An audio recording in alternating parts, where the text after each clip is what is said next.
What's up? Jeff from Retro Arcade Gaming on YouTube, and today we're gonna do something a bit different. I'm going to take a look at my top 10 sports games on the Commodore 64. Now, keep in mind, any list like this is bound to be subjective. I don't have an exact number, but if I had to guess, I'd say there are anywhere from 700 to 800 individual sport titles available for the Commodore 64. What are my top 10 games might be 10 of the worst games you've ever played. That's the beauty of gaming. We don't necessarily need to agree, but usually we can all find something we enjoy. This is not a ranked list by any means, so let's get right into it. Our first title is Julius Erving versus Larry Bird one on one, which was released by Electronic Arts in 1984. It's a half court, one on one basketball game featuring two of the greatest basketball players ever, Julius Erving, also known as Dr. J, and Larry Bird. It offers 4 levels of gameplay. The officiating basically gets more serious in the higher levels. Players tire out if you run and jump too much. You can choose a time game, play to a certain score, select winners, outs, or losers, outs. For me, the real appeal of the game was in 2-player mode where you and a friend could battle it out. Let's have a look.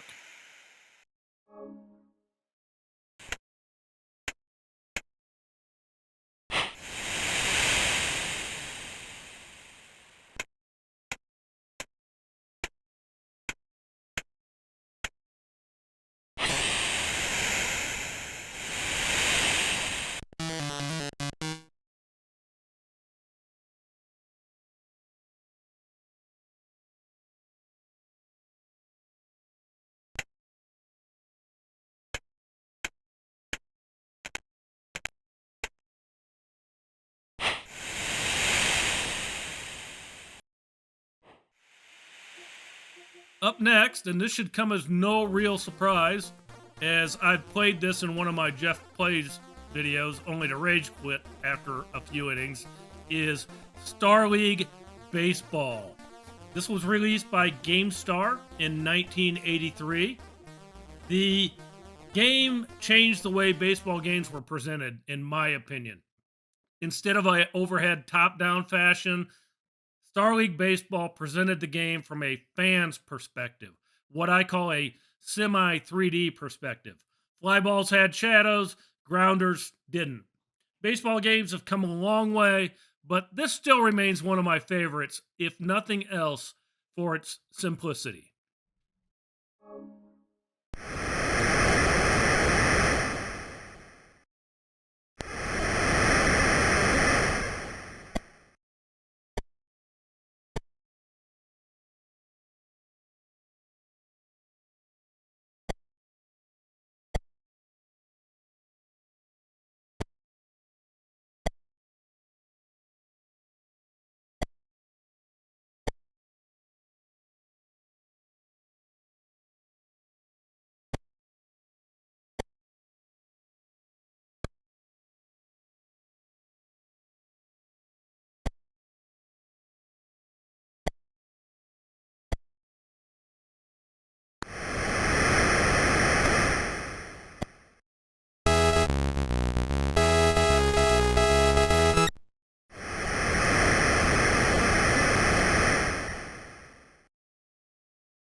No mention of baseball games on the Commodore 64 would be complete, in my opinion, without mentioning Hardball, released by Accolade in 1985. While Star League Baseball changed the way baseball games were presented, Hardball came along and kicked the door down. It was one of the first, if not the first, baseball game to present the game in the infield eye view of pitching and hitting. It was, in essence, a TV style presentation. Yeah, the rosters were fixed and the game had its fair share of glitches, but it was simply, at the time, one of the best.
Another groundbreaking game by Accolade was 1987's American football game Fourth and Inches. Fourth and Inches was the first computer football game that allowed players to select a formation and then select from 5 plays based on that formation. It's a format, quite frankly, is still widely in use today. Similar to Hardball, the game had a number of design flaws, especially the inability to switch players during action. It also didn't scroll smoothly, and with only a portion of the playfield visible at any one time, it would have to redraw the screen when switching further downfield. Regardless, it was great fun. Again, even better playing against a friend. An expansion pack was released in 1988 that allowed you to construct your own teams and design your own plays.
I'm going to cheat a little on this next one and include all three major golf releases by Access Software, which are Leaderboard Golf, Leaderboard Executive Edition, and World Class Leaderboard. Leaderboard Golf was released in 1986, featured four different water based courses. There were no trees or bunkers, but the water alone was challenging enough. A series of additional discs were released in 86 containing additional courses. In 1987, Leaderboard Executive Edition was released. The big difference in the release was the inclusion of bunkers and trees to each course. Finally, World Class Leaderboard was released in 1987, included three real courses, a fictional course, overhead views, and new shot types.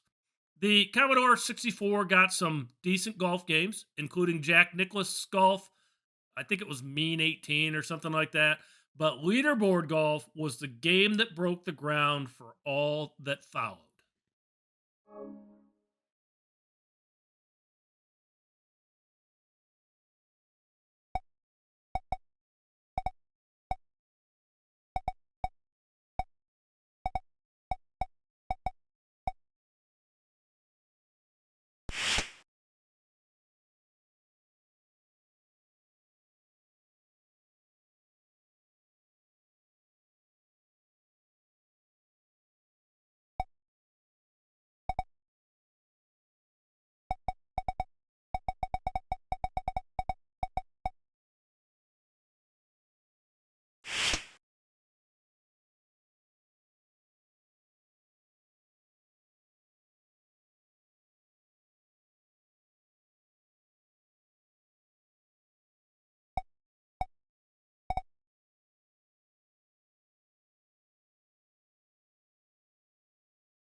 Anyone who's played on the Commodore 64 has to expect this next one. And I'm going to cheat again and talk about another series of games instead of just a single game.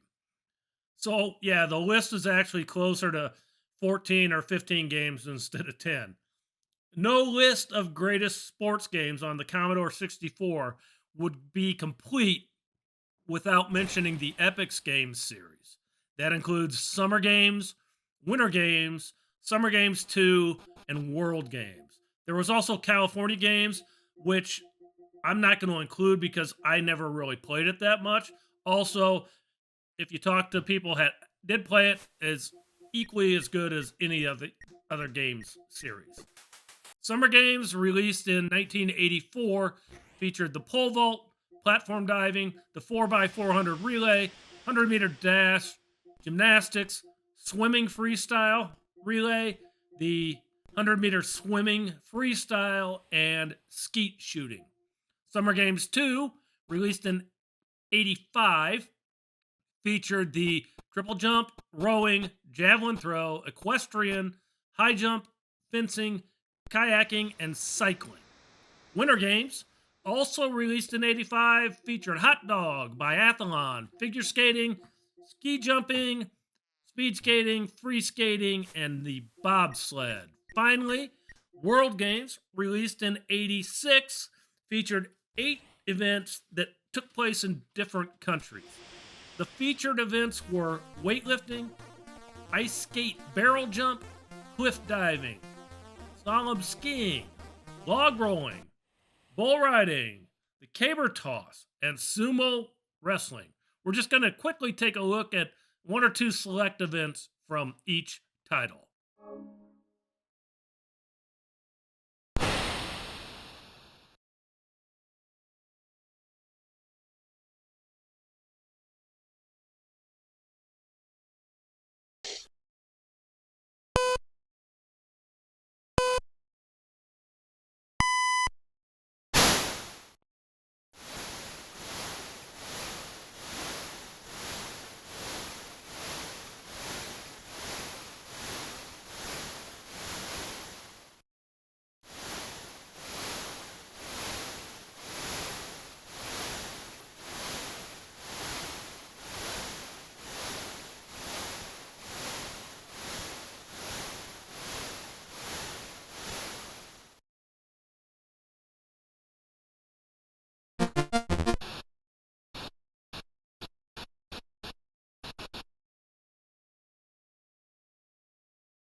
I got to admit, I have a soft spot for this next title.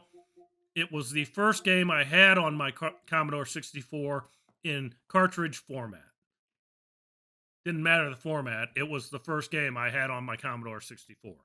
International Soccer was released by Commodore themselves in 1983. Sure, there's probably better soccer games, including Emlyn Hughes International Soccer, but this one gets the nod from me for no other reason than nostalgia.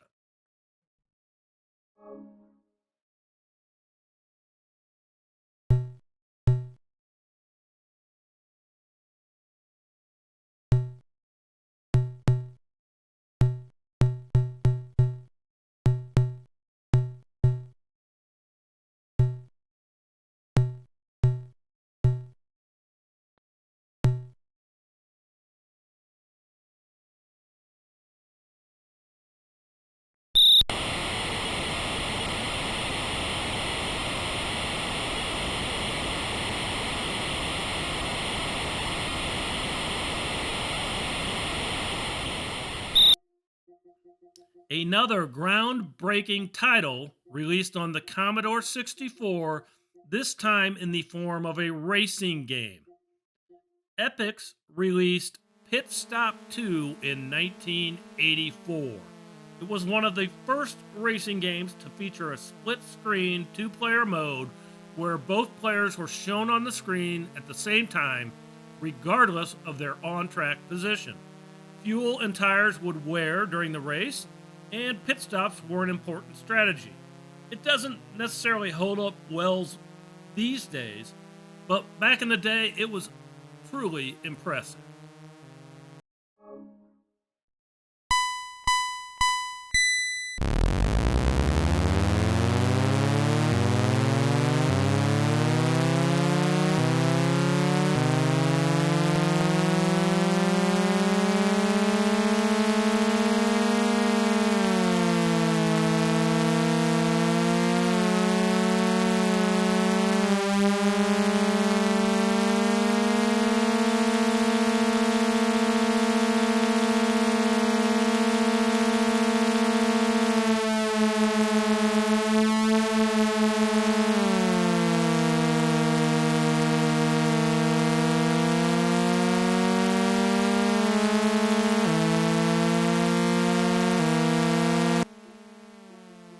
Our only arcade crossover to make the list is Konami's 1984 release of Track and Field for the Commodore 64. Holy broken joystick. Instead of mashing buttons for speed, you move the joystick side to side as quickly as possible for maximum speed. Great fun, very solid port of the actual arcade game. Similar to the arcade game, it features the 100-meter dash, long jump, javelin throw, 100-meter hurdles, hammer throw, and high jump.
Wrapping up my top 10, actually 14 or 15 if you include the grouped games, is the 1987 Electronic Arts classic Skate or Die, a skateboarding game that features freestyle on a half pipe, high jump on a half pipe, downhill racing, jam, which is a race through backyards and side streets while trying to punch and kick your opponents, and pool joust. It was great fun, if not somewhat simplistic, with a somewhat goofy control scheme.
So there you have it.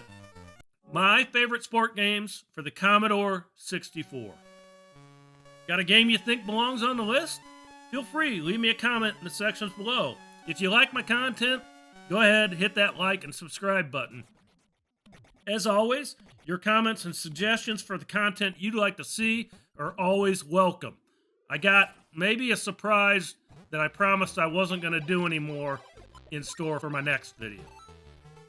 We'll see you then. Until then, happy gaming. Peace.